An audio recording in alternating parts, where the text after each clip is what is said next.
For more than 30 years, Mike Meyers lived on the streets of California, doing whatever he could just to survive. Every day was a battle against hunger, exhaustion, and the unforgiving sun. Life had been relentless, and it didn't matter how careful he tried to be, trouble always seemed to find him. In Alama County, asking strangers for change was enough to get him in trouble with the law. He was often chased off, scolded, or cited. And yet, despite the risks, he kept doing it. Because without those few coins, there was nothing to eat, no warmth for the night, no hope for tomorrow.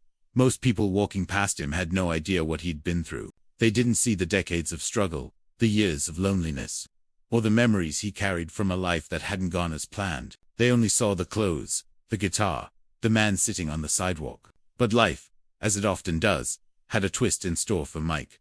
One day, a sheriff handed him a sit-to-suna, seemingly ordinary moment that neither of them could have predicted would mark the beginning of an incredible journey. A journey filled with hard truths, painful memories, and the rediscovery of who Mike really was. Mike hadn't always been on the streets. He hadn't grown up in a tough neighborhood or under harsh conditions. He had been adopted as a baby by a kind family in San Leandro, California. As a child, he was friendly and outgoing, a boy who loved music and enjoyed playing in the school marching band. He had friends at school, laughter in his days, and moments that should have been carefree. But beneath the surface, life at home was more complicated. His adoptive mother tried to show love, but his siblings remained distant. No matter how hard he tried to connect, they wouldn't let him in. For reasons he couldn't understand, he was always on the outside looking in. Over time, that feeling of being left out started to shape him. He became quieter, withdrawn, and more cautious. Even with friends, he held a part of himself back. By the time he reached adolescence, the sense of isolation had settled deep into his bones. And then, at 16, he learned he was adopted. The truth explained some things: the distance from his siblings, the confusion, but it didn't erase the loneliness. The world he thought he knew suddenly felt foreign, and a small part of him began to accept that maybe belonging wasn't meant for him.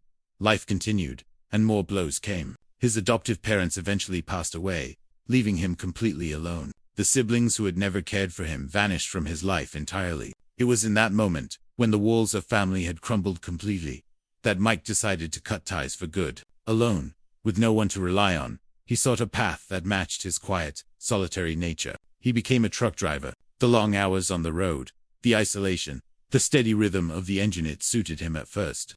Being alone didn't feel like loneliness. It felt like freedom. He had space to think, space to be himself, even if the world around him didn't notice. But as the years wore on, the isolation took its toll. Driving alone for hours and days, with no one to talk to and no real purpose beyond survival, slowly eroded his mental well-being. He began to feel invisible, disconnected from the world in ways that words couldn't capture. Eventually, he lost his job. Without savings or family, he lost everything. The world that had once seemed manageable now became a hostile place. Before long, he was living on the streets of San Leandro, surviving on what he could find and the coins strangers dropped in his guitar case. Decades passed in this struggle. Life became a cycle of asking, waiting, and hoping. Most people ignored him, and the few who offered anything were fleeting. Hope began to fade. It was hard to imagine a life beyond the pavement, beyond the harsh sun, beyond the loneliness that had defined his days. Mike started to believe he would spend the rest of his life in the streets, forgotten by the world. But sometimes, the world surprises you when you least expect it. Deputy Sheriff Jacob Swalwell had noticed Mike in the past. He had seen him panhandling and had tried small gestures of kindness. While many ignored him, Swalwell treated Mike as a person. Yet, the warnings hadn't worked. Mike continued to ask for money. The day Swalwell decided to issue a formal citation could have been just another frustrating encounter. But when he asked Mike for his ID, Mike simply said he didn't have one. That single answer opened a door neither man expected. As they talked, Swalwell realized Mike wasn't a troublemaker. He wasn't addicted, reckless, or dishonest. He was simply a man who had lost everything: family, home, identity, and was trying to survive. Swalwell learned that Mike had been homeless for 30 years, didn't drink, didn't smoke, and was disabled. His life had become a quiet struggle against circumstances beyond his control. Swalwell knew he couldn't just walk away this time. If helping Mike get an ID could unlock access to benefits, social security, and stability, then he had to try.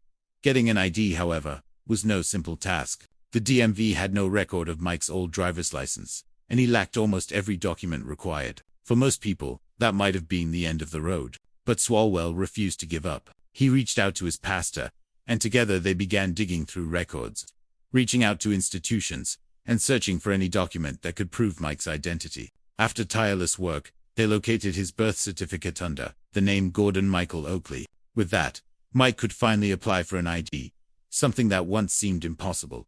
The news of Mike's journey spread quickly. Local outlets shared the story, inspired by Swalwell's determination and Mike's perseverance. But the story didn't end there. Private investigator Mark Essence read about Mike and became determined to help him reconnect with his birth family. Using the birth certificate and old leads, Essence tracked down Mike's mother, Marie Pauline Oakley. Her story was one of sacrifice, struggle, and heartbreak. She had married young, struggled to support her child, and ultimately placed Mike for adoption, never knowing what became of him. Decades later, mother and son were reunited, first over the phone, then in person. The connection was immediate. Mike also met members of his extended family, people he never imagined he would know. For the first time in his life, he had a sense of belonging. He dreamed of moving closer to them, of building a life filled with family, support, and hope. And it all began because one man, Deputy Sw, chose to see him not as a homeless man or a statistic, but as a human being deserving of compassion. Mike Meyers' story is a testament to the power of small acts of kindness. One moment, one choice, one person willing to care it, can change the trajectory of a life entirely. From the streets to family, from invisibility to recognition. Mike's journey reminds us that hope can return, even in the darkest places. When someone decides to look past the surface and see the person underneath.